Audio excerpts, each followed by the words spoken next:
Reality check. Time to get back to the office. By now, everyone's heard. Employees must return to the office. And if you don't, well, you may need to find a new job. Companies are cracking down. Take a look at this headline from Fox Business. Amazon will now fire workers who refuse to return to the office 3 days a week. It was reported that Amazon circulated new guidance to managers this week, informing them that they can now fire workers who fail to report to the office at least 3 days a week, and laid out a process for how such termination should go.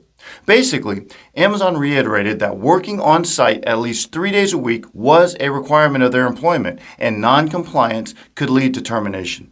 Pretty much like every other standard termination process. Your quote whatever isn't where it needs to be, and we're putting you on notice that if the situation doesn't improve, you're going to have to find a new job. Pretty standard stuff, right?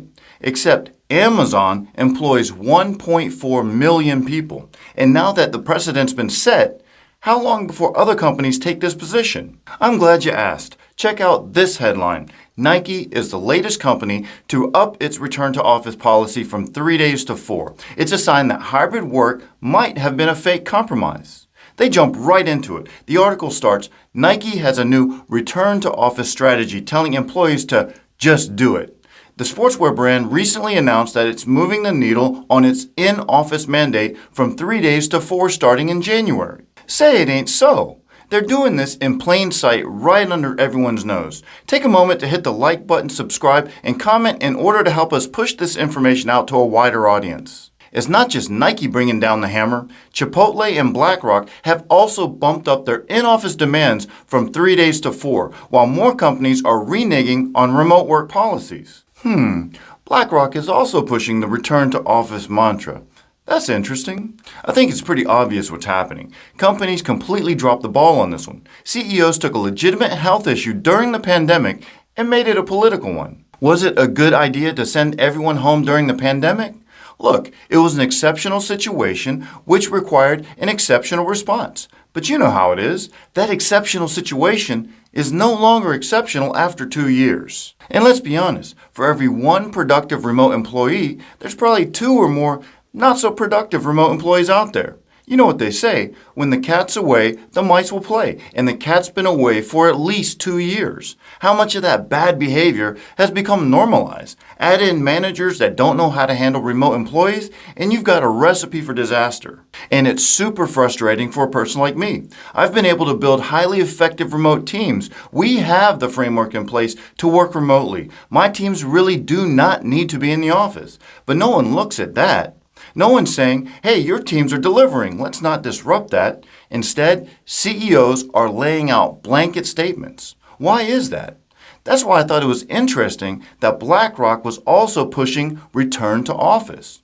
Doesn't BlackRock own commercial real estate? And to no one's surprise, it looks like BlackRock does in fact own commercial real estate. Look at some of these headlines that Google returned. This one from April 2023. Blackstone is the latest victim of the weakening commercial real estate market. Or how about this one from March 2023? Blackstone defaults on a $562 million real estate bond payment. But wait, I searched for BlackRock and these are Blackstone. Are they related? Apparently, they were both founded in 1985 under the same umbrella called Blackstone Financial Management. In 1998, BlackRock separated from the parent company to focus on risk management. Today, they're completely separate companies with separate offerings. Okay, and since they're separate companies, I'm sure that means they wouldn't influence each other, right? I mean, it's not like Blackstone owns a bunch of Amazon commercial real estate or anything. Oh, wait. Blackstone does own a bunch of Amazon commercial real estate. But hey, they don't own Nike, right? Well, it turns out they do. The top shareholders of Nike are Phil Knight, Mark Parker, Andrew Campion, Swoosh LLC, Vanguard, and, wait for it, BlackRock. It's comical at this point. It's not even like they're trying to hide it. Anyone with 5 minutes and access to Google can figure all this stuff out.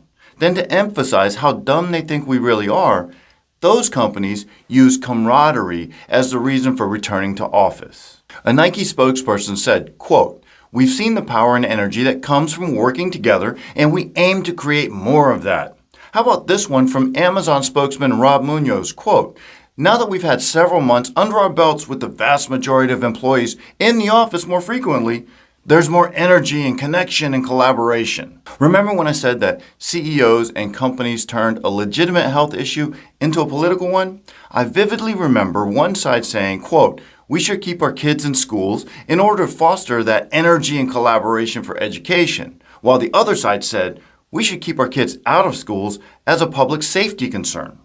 I don't want to dive into politics, but I do find it interesting that these same companies that back the side pushing for remote learning now say that people need to return to the office for that same energy and collaboration that they previously denied. But we all know what's really going on. We all know it's really their investors saying, "Hey guys, we're getting crushed in the commercial market. We need to get occupancy rates up." But there is a silver lining, and one that bodes well for small companies.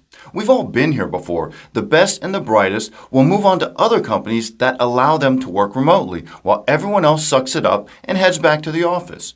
Remote work does work, and smaller companies will be able to lure that top tech talent away from some of the larger players. And whenever smaller, more efficient, and effective companies find an edge, we're all beneficiaries of that innovation. So while it does suck to go back to the office, for some out there, this will be an opportunity to take a chance with a smaller company. And if you're someone that prioritizes remote work, watch this video about full stack development, a job that can absolutely be done remotely. And if you want more content like this, let me know by smashing that like button. Subscribe and drop me a comment to push this conversation forward because we're on a mission to help as many people as possible.